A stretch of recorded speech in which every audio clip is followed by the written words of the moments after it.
This week, we're looking at the book of Isaiah, and there are lots of things to look at in Isaiah. One is it's written by a collection or a conglomeration of people. Probably portions of it were actually written by Isaiah, but we believe that it was written by several different people. Um, Things to think about when looking at Isaiah. One of the themes that comes very clear to me is the idea of the people being called to fear the Lord. Fear the Lord. And when you look at the word fear, there are two different ways we can deconstruct fear. Fear could mean actually being afraid, but also fear could also be a respect. And I think an important concept to know and understand is the difference between being afraid and having a fear that is a respect. And I think many times the Old Testament people and maybe even people today are afraid of God, and they don't fear God as far as being respectful of God. And you can show the proper amount of respect without being afraid. You know, the Old Testament people and even people today believe that God's going to get you if you're bad. And while there are consequences for bad behavior, you don't have to be afraid of God. Uh, Following the life and lessons of Jesus and following the calling that God has upon you doesn't mean that you have to do what it is you know to do because you're afraid if you don't, God's going to get you. That's not the proper motivation. So when you're studying Isaiah, uh, make sure you're differentiating between fear, being afraid, or fear, having the proper respect for God of all creation, God of all that there is, God of the universe and beyond. So that's an important concept when looking at Isaiah. Another important concept in Isaiah is the idea that God is for everyone. God is an inclusive God. God is not just for the Jewish people in Samaria and Capernaum and Jerusalem and the time of Jesus and the communities around him. Uh, God is not only the God of Abraham. God is a God of all. There are no limitations. There are no groups of people that are excluded from the love of God, and that is an important concept in Isaiah that you need to study and look for. It's there. It's there. If you want to see it and find it and follow it, it is there.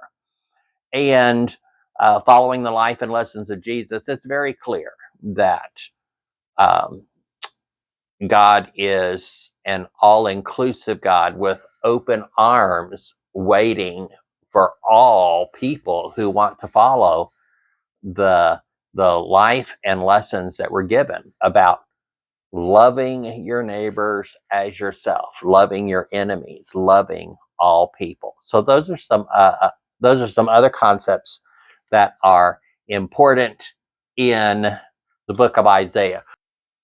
I cannot help but wonder if the leaders throughout history had actually tried to lead and teach the people about the real God, the God of love, that they might have had more real relationships with God and would not have fallen prey to false gods and practices around them.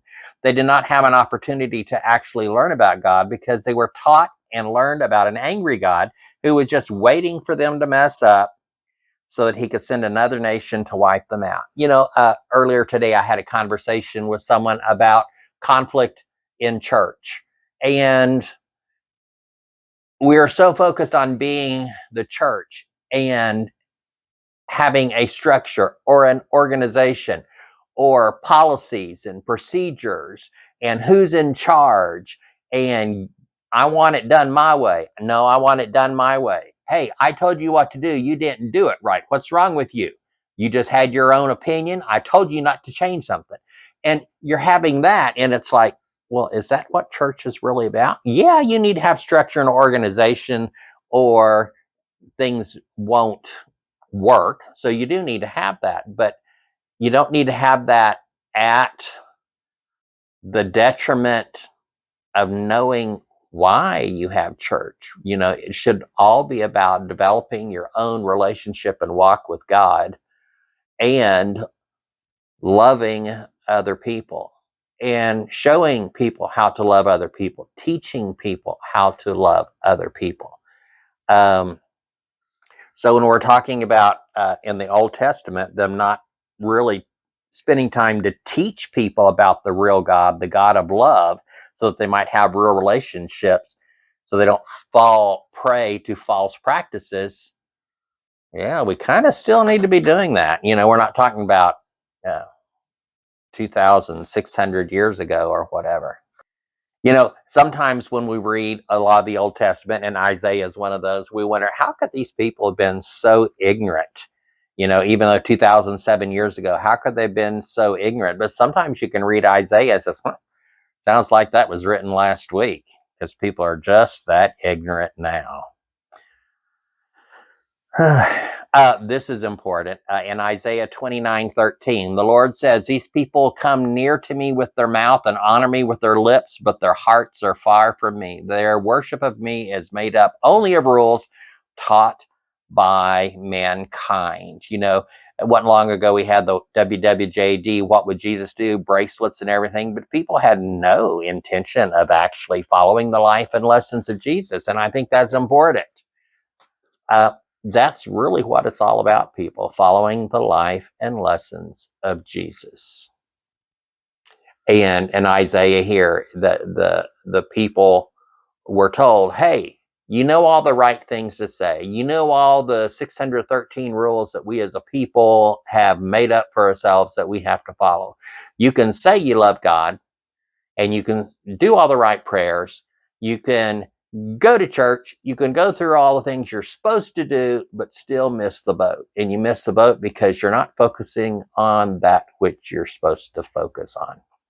So when I study the book of Isaiah, I see it all about focus. Where are you focused? And that's what I think of when I look through Isaiah. I should be focusing, it's not just on what I know to do and say, but what it is I actually do. It's not just about, oh, we're a special people. If you follow our rules, you can be part of us. No, God is all inclusive. God's arms are open wide for all people. And it's all about, not being, your motivation for why you do what you do shouldn't be because I'm afraid of going to hell, so I better go to church every Sunday and I better put my 10% in the offering plate. Well, that's not the motivation. If your motivation is because you're afraid if you don't, something bad's going to happen to you, you're missing it. You're off. It's all about your relationship with God and your relationship with other people. You can't claim to have this relationship with God and walk with God and meditate with God, and God speaks to you and God sends you signs and wonders, and yet you treat people like crap, or you treat whole groups of people badly, or you say whole groups of people can't come to your church because they don't believe this, this, and this, so you're not welcome here. So thank you for watching. If you've enjoyed this podcast, these midweek podcasts going through the Bible, be sure to like, share, and subscribe. Catch you on the next one.